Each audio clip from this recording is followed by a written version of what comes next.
예, 국회 법사위가 강 대변인 표현처럼 말장난으로 난장판이 됐다면 정무위에선 주병기 공정거래위원장 후보자 인사청문회가 열렸습니다. 주 후보자는 이 대통령의 경제 멘토로 알려진 인물인데요. 세금과 과태료 체납 문제로 고개 숙여 사과했습니다.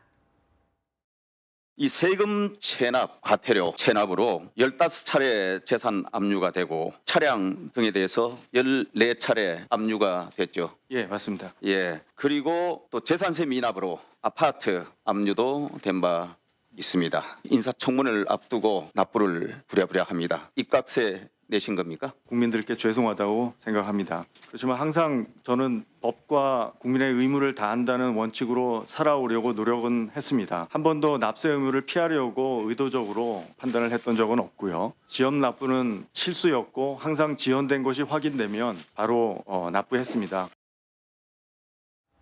국민의힘에서 입각세 낸 거냐 비판을 했습니다. 세금을 안 내고 있다가 장관이 되려고 냈다라는 지적이죠. 청문회 직전에 세금을 납부했다는 지적인데 주 후보자는 의도적인 납세 회피는 아니었다, 실수였다라고 해명을 했습니다.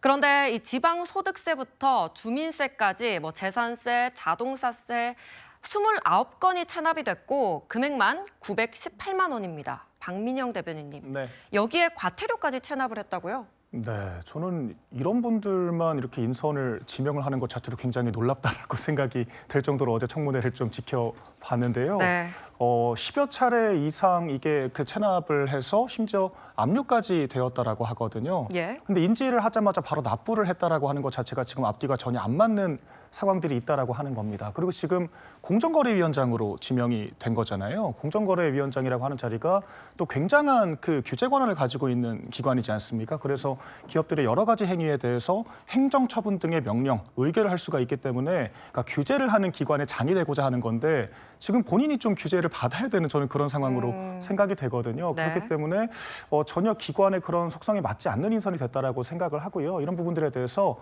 김민석 총리도 좀 비슷한 지적들이 있지 않았습니까? 이렇게 좀 반복되는 논란들에 대해서 인사검증 과정이 제대로 이루어지고 있는 건지에 대해서 조금 확인을 해봐야 할 것 같습니다. 네, 그동안 고교 평준화를 주장했던 주병기 후보자인데요. 본인의 자녀는 특목고인 국제고등학교에 진학시킨 것으로 확인이 됐습니다. 어제 청문회 자리에서 나온 목소리 듣고 오겠습니다.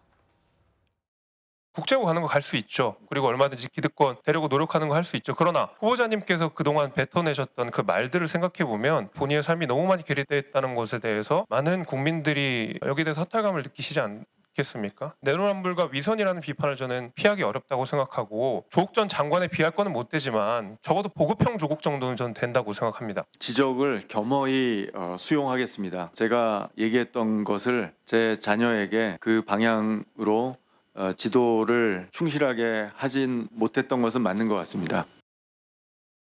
네, 그러니까 김재섭 의원이 내로남불과 위선이란 비판을 피하기 어려울 거라면서 보급형 조국 정도는 된다 이렇게 꼬집은 겁니다. 성춘 부의장님. 네. 일단 주병기 후보자가 겸허히 수용하겠다면서 고개를 숙이긴 했는데 앞서서 또 세금 체납 논란도 있었고요. 어떻게 보셨습니까?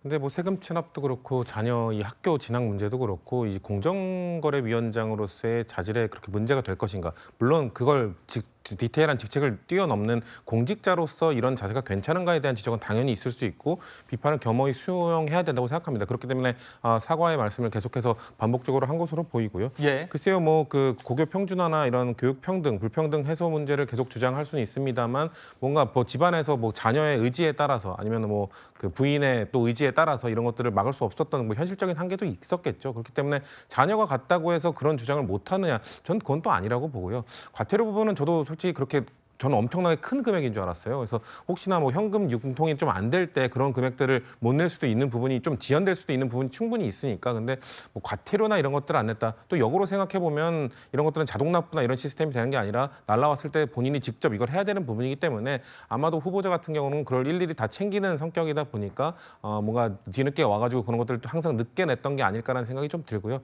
만약에 이게 국세청장 후보자였다. 그러면은 국세청장 후보자가 어떻게 세금 과태료도 제대로 안 내면서 이런 이런 역할을 제대로 할 수 있겠느냐 비판이 더 크게 일었겠죠. 그렇기 예. 때문에 저는 뭐 교육부 장관 후보자도 아닌 국세청정 후보자도 아닌 공정거래위원장 후보자이기 때문에 공직자로서의 그런 기본적 자세에 대한 비판은 겸허히 수용하되 능력적으로는 청문회 과정이나 이런 그 일련의 진행 과정 속에서 그렇게 큰 문제는 저는 안 나왔다고 보고 대통령과의 결을 같이 하고 있다고 보기 때문에 이 정도는 글쎄요 후보자가 그래도 변명이나 이런 것도 일관하지 않았기 때문에 국민들께서 좀 그래도 좀 좋게 봐주시지 않을까라고 생각을 해봅니다. 예, 어제 국회 상황 하나하나 살펴봤습니다.